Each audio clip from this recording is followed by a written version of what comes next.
আকাশে মেঘ করলে তাড়াতাড়ি দোকানে গিয়ে চপের সরঞ্জাম নিয়ে আসা, এই ধরনের কোনো মানুষ আছে আপনাদের বাড়িতে? আমাদের বাড়িতে কিন্তু আছে। আকাশে মেঘ দেখলেই হয় কিংবা দুই এক ফোঁটা বৃষ্টি পড়লেই হয়, চপ খাওয়ার জন্য তারা ওই সময় মুখিয়ে থাকে। যেই বলা সেই কাজ। তাহলে চলুন আজকে আপনাদের সুস্বাদু একটা ডিমের চপ করে দেখাবো। এটা একটা দুটো খেয়ে মন ভরবে না, মনে হয় খেয়ে যায়। তার জন্য লাগছে তিনখানা ডিম। আর এই তিনখানা ডিম দিয়ে আমি মোটামুটি অনেকগুলো চপই বানাবো।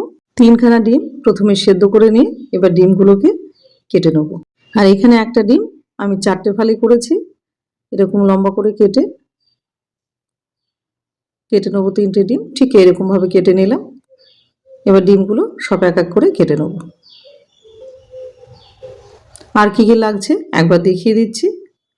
এখানে নিয়েছি বড় সাইজের একটা বিট গ্রেট করে নিয়েছি একটা সেদ্ধ আলু, এটাও বড় সাইজের। আর নিয়েছি দুখানা গাজর, মিডিয়াম সাইজের দুটো গাজর নিয়েছি গ্রেট করে। আর কি কি নিচ্ছি সেটা একবার দেখিয়ে দিই।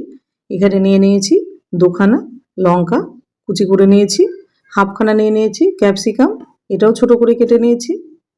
আর নিয়েছি এখানে ধনেপাতা কুচি, একটু রসুন কুচি, একটু আদা কুচি, আর একটা মিডিয়াম সাইজের পেঁয়াজ, সেটাকেও কুচি করে কেটে নিয়েছি। এবার প্রথমে নিয়ে নেব একটা বড় সাইজের বোল। এবার এক এক করে গ্রেট করা সবজিগুলো দিয়ে দেবো। প্রথমে বিটটা দিলাম, তারপরে গাজরটা দিলাম এবং সেদ্ধ করা আলুটাও দিয়ে দিলাম। এবার বাকি জিনিসগুলো সব এক এক করে দিতে থাকবো। এখানে ক্যাপসিকাম, লঙ্কা, পেঁয়াজ যেগুলো কুচি করে রেখেছিলাম থালার মধ্যে সেগুলো সব দিয়ে দিলাম। এবার আদাটাও দিয়ে দিলাম।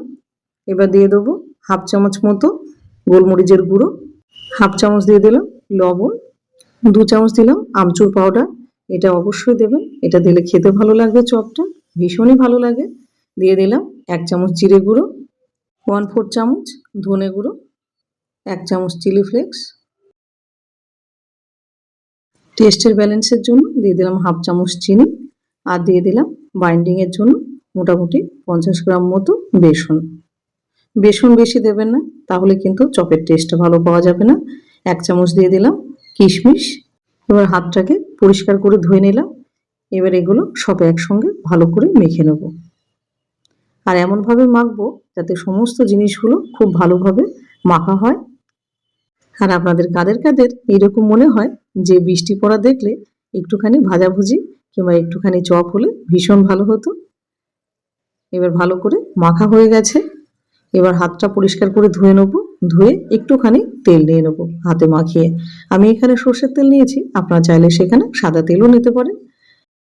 প্রথমে খানিকটা নিয়ে হাতের উপর একটুখানি স্প্রেড করে দিতে হবে, ঠিক এইভাবে। এবার স্প্রেড করে দেওয়ার পরে এবার ডিমটা ওর মধ্যে দিয়ে দিতে হবে। এবার আর খানিকটা নিয়ে এবার ডিমটাকে পুরোটা কভার করে দিতে হবে। আর এটা খেতে এতটাই ভালো লাগে যে সত্যি বলছি একটা খেয়ে আপনার মন ভরবে না। এবার ভালো করে একটুখানি গোল গোল করে নিতে হবে যাতে ডিমটা খুব ভালোভাবে ওর মধ্যে ঢুকে যায়, বাইরে থেকে যেন না বেরিয়ে আসে। আর এটা কোটিং করব, এটা হলো কর্নফ্লেক্স দিয়ে। কেন কোনো রকম এখানে বিস্কুটের গুঁড়ো আমি এখানে ব্যবহার করিনি। এই যে এক এক করে এবার সবগুলো রেডি করে নেবো। ঠিক একই প্রসেসে খানিকটা হাতের উপর স্প্রেড করে ডিম দিয়ে আবার খানিকটা উপর থেকে দিয়ে এইভাবে। এবার এখানে নিয়ে নিলাম কর্নফ্লেক্স। আমি এখানে কর্নফ্লেক্স নিয়েছি, আপনারা চাইলে সেখানে বিস্কুটের গুঁড়ো নিতে পারেন, কিন্তু কর্নফ্লেক্স দিয়ে খেতে ভালো লাগে, ওই জন্য আমরা কর্নফ্লেক্স দিয়ে বানাই। এবার ভালো করে হাত দিয়ে গুঁড়ো করে নিলাম। আর এদিকে চপগুলো হয়ে গেছে। এবার এক এক করে সুন্দর করে এগুলো কোট করে নেব। আর আজকে আমার ভিডিওটা আপনি কোথায় থেকে দেখছেন সেটা অবশ্যই কমেন্ট সেকশনে জানাবেন।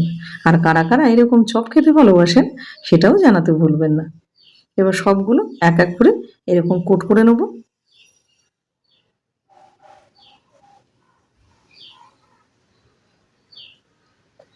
এবার চলে যাব রান্নাতে।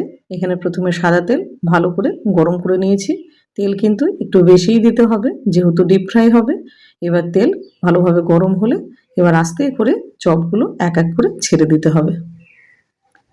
একটু সাবধানে ছাড়তে হবে যাতে হাতের মধ্যে কোনো রকম না ছিটে পড়ে তেল। এবার খানিকটা স্প্যাচুলা দিয়ে এরকম করে তেলটা উপর থেকে একটু উপরে স্প্রেড করে দিতে হবে।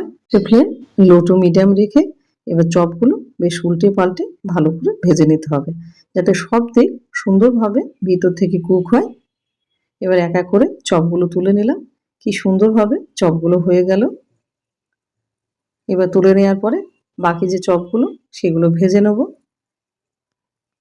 এবার পরেরগুলো ঠিক একইভাবে ছেড়ে দেবো, আর ছাড়ার সময় একটু সাবধানে ছাড়তে হবে। এবার সব চপগুলো এক এক করে সুন্দর করে ভেজে নেব, আর তাহলেই তৈরি হয়ে যাবে এই বৃষ্টিমুখর দিনে এই সুস্বাদু ডিমের চপ। আর এটা খেতে এতটাই ভালো হয় যে যে কোনো ভালো দোকানের স্বাদকেও হার মানাবে। আর ভিডিওটা যদি আপনাদের ভালো লেগে থাকে চ্যানেলটাকে সাবস্ক্রাইব করে সুন্দর করে একটা কমেন্ট, একটা লাইক আর ভিডিওটাকে প্রচুর পরিমাণে শেয়ার করতে ভুলবেন না।